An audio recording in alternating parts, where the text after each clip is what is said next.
इमरान खान के हवाले से एक अफसोसनाक खबर आ रही है कि 6 जनवरी को 190 मिलियन पाउंड का फैसला जब सुनाया जाएगा तो ये पाकिस्तान तहरीक इंसाफ को लगता है कि इमरान खान को सजा हो जाएगी।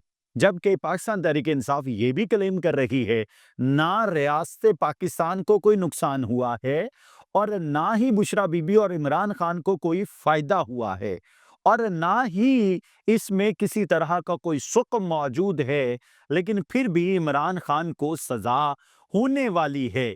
हुआ ये है कि इमरान खान के साथ मुलाकात हुई है और इमरान खान से मुलाकात के बाद बहुत सारी चीज़ों पर रोशनी डाली गई है और सेक्रेटरी जनरल पीटीआई सलमान अकरम राजा ने कहा है कि अडयाला जेल में ट्रायल का मकसद भी सजा देना है और अल-कादर ट्रस्ट केस में सरकार का एक पैसे का नुकसान नहीं हुआ और ना ही इमरान खान या बुशरा बीबी को फायदा पहुंचा है।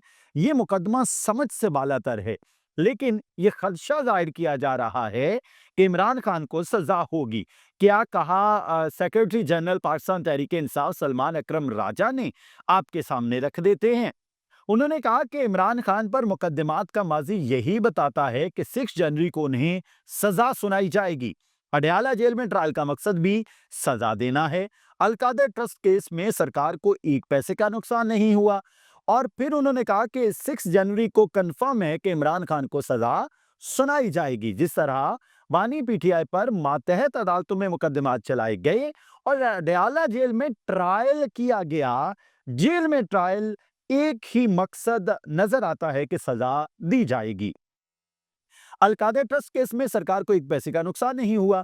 अच्छा जी, फिर उन्होंने कहा कि बर्तानिया में ये पैसा साबित नहीं है कि पाकिस्तान की मलकियत है। ये बहुत इंपॉर्टेंट लाइन है। बर्तानिया में ये पैसा साबित नहीं है कि पाकिस्तान की मलकियत है, लेकिन फिर भी ये पैसा पाकिस्तान आ गया और रियासत के खजाने में है। फिर क्या मुकदमा है? This is very important. मतलब ये साबित नहीं हुआ कि ये पैसा पाकिस्तान की मलकियत है, फिर भी पाकिस्तान के खजाने में मौजूद है। फिर मुकदमा क्या है? फिर इमरान खान को कोई फायदा नहीं हुआ, बुशरा बीबी को कोई फायदा नहीं हुआ, रियासत पाकिस्तान को कोई नुकसान नहीं हुआ। खुर्द-बुर्द कहाँ है? मसला कहाँ है? अच्छा, फिर उन्होंने भी यही बात की। उन्होंने कहा, ये समझ से बालातर है। इद्दत का मुकदमा हो, साइफर या तोशाखाना का मुकदमा हो, अदालती निज़ाम को इस्तेमाल किया गया। अब ये सलमान अकरम राजा का ये कहना कि अदालती निज़ाम को इस्तेमाल किया गया इज़ मोर देन इम्पॉर्टेंट। अदालती निज़ाम को साकिब निसार के दौर में भी इस्तेमाल किया गया था। अदालती निज़ाम को उमर अता अता बंदयाल साहब के दौर में भी इस्तेमाल किया गया था। अनफॉर्चुनेट ये है कि जब तक हम इंसाफ को खरीदते रहेंगे, जब तक इंसाफ का निज़ाम मुस्तहकम नहीं होगा और एक सवाली को इस बात का यकीन नहीं होगा कि मैं अदालत जाऊंगा, मैं किसी हाई कोर्ट जाऊंगा, मैं सुप्रीम कोर्ट जाऊंगा, मुझे कन्फर्म इंसाफ मिल जाएगा, तब तक मामलात सही नहीं हो सकते, तब तक पाकिस्तान तरक्की की राह पर गामज़न नहीं हो सकता। अच्छा जी, दोबारा सुन लीजिए। अदालती निज़ाम को इस्तेमाल किया गया, ये सलमान अकरम राजा कहते हैं। फिर उन्होंने कहा कि इन मुकदमात को इमरान खान पर सियासी दबाव के लिए इस्तेमाल किया गया, लेकिन बानी पीटीआई बिल्कुल भी इन सियासी अरबों में आने वाले नहीं। इमरान खान से मुलाकात हुई, वो बहुत पुरज़्म हैं, उनका मकसद किसी ओहदे का हुसूल नहीं है। अब ये भी कुछ ज़्यादा हो गया, ज़्यादा कुछ बूट पॉलिश हो रहे हैं इमरान खान के। मतलब किस लिए जंग है? जब इमरान खान बाहर आएँगे, एक ही वो डिमांड होगी, भई इमरान खान को वज़ीर-ए-आज़म होना चाहिए। अब ऐसे ना करें। अच्छा, जब पाकिस्तान मुस्लिम लीग नून ये काम करती है ना, तो तब भी मैं तनकीद करता हूँ कि यार इतने बूट पॉलिश ना करो कि वो पता चल जाए कि बूट पॉलिश हो रहे हैं। अच्छा जी, उन्होंने वाज़ेह किया कि मेरा मकसद वज़ीर-ए-आज़म बनना या हुकूमत हासिल करना नहीं है। पाकिस्तान में झूठ और जबर की बुनियाद पर कानून की जो साख बन चुकी है, उसको हम तब्दील करना चाहते हैं। और इमरान खान ने राना सनाउल्लाह की तजवीज़ पर कहा कि क्या नवाज़ शरीफ इस काबिल हैं कि किसी उसूल पर खड़े हो सकें?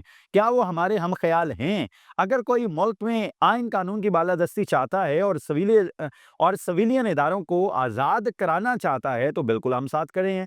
लेकिन इस वक़्त हमें नज़र नहीं आ रहा। हमने मुज़ाकरात का दरवाज़ा खोला और हुकूमत से बातचीत के लिए कमेटी बनाई। हुकूमत इस रवैये की बात करे कि हम मिलकर मुल्क में सियासी स्पेस को बढ़ाना चाहते हैं। इस पर वो बात करें हम खड़े हैं, एक कदम वो चलें, हम 2 कदम चलेंगे। अब ना इमरान खान का इस वक़्त ये कहना कि क्या नवाज़ शरीफ इस काबिल हैं, ये भी अच्छा नहीं है। मैं मतलब राना सनाउल्लाह की ये तजवीज़ बहुत ज़बरदस्त है कि सदर आसफ़ अली ज़रदारी, नवाज शरीफ और इमरान खान, ये 3 बड़े लोग आपस में बैठें, मुल्क के मसाइल्स को पहले लिख लिया जाए, फिर उनका हल ढूँढ लिया जाए। उनकी क्या रिज़र्वेशंस हैं, इनकी क्या रिज़र्वेशंस हैं और इस तमाम तर डायलॉग के रिpercussions क्या होंगे, पॉज़िटिव और नेगेटिव नताइज क्या होंगे, ये तय कर लिए जाएँ और मिल बैठ के सुलह-जुही की बात कर ली जाए। इसी में पाकिस्तान की बका है और ज़हन में रखिएगा हुकूमत और पाकिस्तान तहरीक-ए-इंसाफ के दरमियान जो मुज़ाकरात हैं ना, ये मुज़ाकरात की कामयाबी पाकिस्तान की कामयाबी है। जब तक ये मुज़ाकरात कामयाब नहीं ना होंगे, आप देखें हमने 180 से 280 तक डॉलर को ले गए, रुपए को इतना गिरावट का निशाना बनाया कि मशीर खजाना केपीके भी बेचारे बोल पड़े कि अगर ये 175 से 280 पर रुपया डीवैल्यू ना होता तो फिर जो केपीके का वो है जो केपीके का बेसिकली इतना बड़ा कर्ज का हुजम है, वो सिर्फ 450 अरब होता, जो 725 अरब है। इनके ख्याल में ये है। उन्होंने क्या कहा, अच्छा ये भी बहुत बड़ा उन्होंने इंकिशाफ किया कि शहबाज शरीफ की हुकूमत ने 2 बरसों में 27,000 अरब का कर्ज लिया। जिस तरह मैंने लास्ट टाइम आपको स्टेट बैंक ऑफ पाकिस्तान की रिपोर्ट बताई थी कि 9 महीनों में 4,25,000 अरब का कर्जा लिया गया। 2 सालों में ये समझ आती है कि 27,000 अरब कर्जा लिया जा सकता है। फिर उन्होंने कहा कि पीडीएम हुकूमत कर्ज लेती है और हम उतारते हैं। ये कहा मुज़म्मिल असलम साहब ने, जो कि वज़ीर ख़ज़ाना हैं केपीके गवर्नमेंट के। अच्छा जी, फिर उन्होंने ये भी बड़ा इम्पोर्टेंट एक फिगर दिया। उन्होंने कहा कि जितना कर्जा केपीके का 77 साल में हुआ, उतना कर्जा शहबाज शरीफ 1 माह में लेते हैं। This is more than important. Shahbaz Sharif की हुकूमत ने 2 सालों में 27,000 अरब का कर्जा लिया। अच्छा, फिर उन्होंने कहा कि इतना कर्जा लेने में केपीके को 2,870 साल लगेंगे, 2,870 साल। अच्छा, इन्होंने एक और बड़ी बारीक सी लाइन दी है मुज़म्मिल असलम साहब ने। उन्होंने कहा कि केपीके जो है ना, ₹5 फी यूनिट बिजली बना के विफाक को देता है और विफाक आगे ₹70 फी यूनिट बेचता है। इसको डिग आउट करने की ज़रूरत है। इसको ज़रा आप कमेंट बॉक्स में बताइए कि आपके नोटिस में ये पहले खबर थी। मुझे तो पहली दफ़ा पता चला कि केपीके ₹5 फी यूनिट विफाक को बिजली बना के देता है और विफाक हमें ₹70 बेचता है। अच्छा, फिर उन्होंने कहा शहबाज शरीफ रुपए की कदर 175 से 280 ना करते तो केपीके का कर्ज 450 अरब रुपए होता। फिर उन्होंने कहा कि केपीके पहला सूबा बन गया है जिसने कर्ज उतारने का फंड बनाया है। ये बड़ी ज़बरदस्त है बात है।